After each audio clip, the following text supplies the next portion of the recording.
নমস্কাৰ আপোনালোক সকলোকে পুনৰবাৰ মোৰ চেনেললৈ স্বাগতম জনাইছোঁ। আশা কৰোঁ ভালে আছে আপোনালোক আৰু ধন্যবাদ জ্ঞাপন কৰিছোঁ মোৰ ভিডিঅ'সমূহ চোৱাৰ বাবে আৰু চেনেলটো প্লিজ নতুনসকলে ছাবস্ক্ৰাইব কৰি দিব আৰু কাষতে থকা বেল আইকনটো টিপি দিব, তেতিয়া মোৰ নতুন ভিডিঅ'সমূহ আপোনালোকে পাই থাকিব। আজি মই চিলি পনীৰৰ এটা ৰেচিপি আগবঢ়াইছোঁ আপোনালোকৰ বাবে। তাৰ কাৰণে মই লৈছোঁ কেপচিকাম, বিলাহী, পনীৰ, পিঁয়াজ আৰু নহৰু।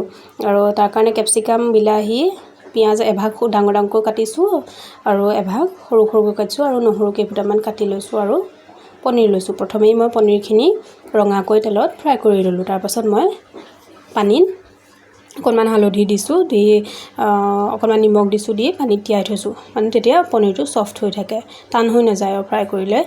তাৰপাছতে মই সেই পেনখনতে কেইটামান গোটা জিৰা দিছোঁ, তেজপাত দিছোঁ আৰু মিহি মিহিকৈ কাটি থোৱা অলপ সৰুকৈ কাটি থোৱা পিঁয়াজখিনি দিলোঁ আৰু নহৰু যিমান কাটি থৈছিলোঁ তাৰ আধাখিনি দি দিছোঁ আৰু সেয়া ৰঙা হোৱালৈকে ফ্ৰাই কৰিলোঁ। তাৰপাছত মই তাত কেপচিকাম, বিলাহী আৰু ডাঙৰকৈ কাটি থোৱা পিঁয়াজখিনি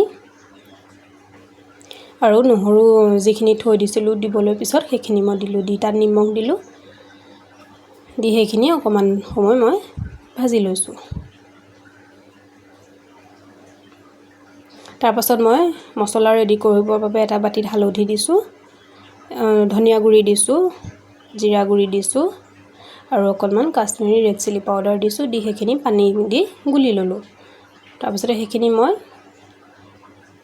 কেপচিকাম, বিলাহী, পিঁয়াজখিনিত সেইখিনি মই ঢালি দিলোঁ, দি সেইখিনিও লৰাই দিলোঁ।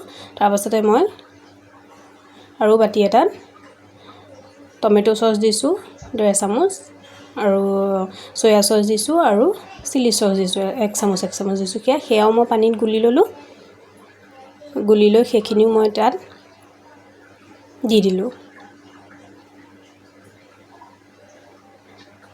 তাৰপাছত সেইখিনি মই ভালদৰে ভাজিলোঁ মানে ধৰণে। তাৰপিছত অকণমান গৰম মছলা ছটিয়াই দিছোঁ আৰু অকণমান মই তাত চেনিও দিছোঁ, মানে সোৱাদটো চিলি পনীৰৰ জ্বলা, মিঠা, টেঙা চব হ'ব লাগে, তেতিয়া ভাল লাগে। মই বাৰু জ্বলাটো কমকৈয়ে দিছোঁ, মই ছোৱালীজনীৰ কাৰণে বেছি জ্বলা দিব নোৱাৰোঁ, সেয়েহে মই তেনেধৰণেই বনাইছোঁ। আপোনালোকে বনালে, ডাঙৰ মানুহলৈ বনালেতো জ্বলা দিবই পাৰি, তেতিয়া আৰু ভাল হয় খাবলৈ।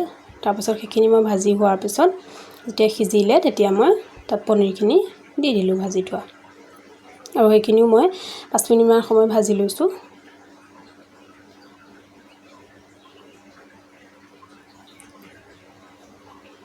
তাৰপাছত হৈ গ'ল একেবাৰে সহজ চিলি পনীৰ বনাবলৈ আৰু খাবলৈতো টেষ্টিয়ে হয় চিলি পনীৰ।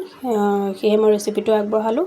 ভাল লাগিলে লাইক কৰিব, কমেণ্ট কৰি জনাবচোন আৰু ভিডিঅ'টো শ্বেয়াৰ কৰি দিব, বাকী সকলেও পাব তেতিয়া। আৰু ধন্যবাদ, আজিলৈ আহিছোঁ।